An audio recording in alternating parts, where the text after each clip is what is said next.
So when we take a look at this exercise, something that we have to point out is where the groups of 3 are actually landing in the sequence. For example, we are not starting with a group of 3. We're not playing this.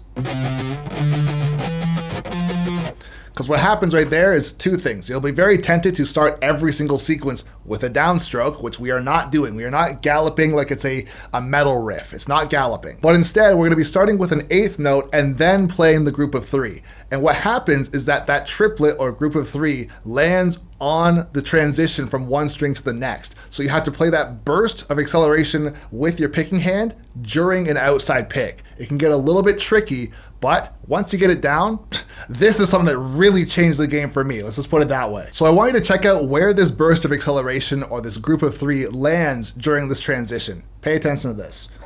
So we're going to be starting off with a downstroke, and pay attention to where this transition happens.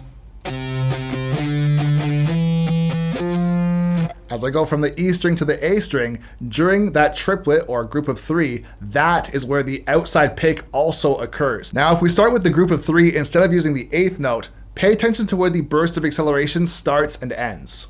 So if I start here, same thing.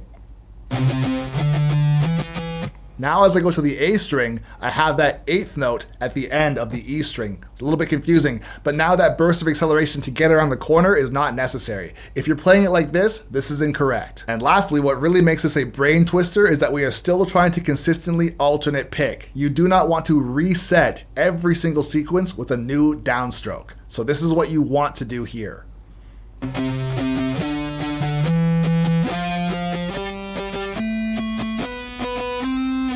This is what you want. You do not want to do this. In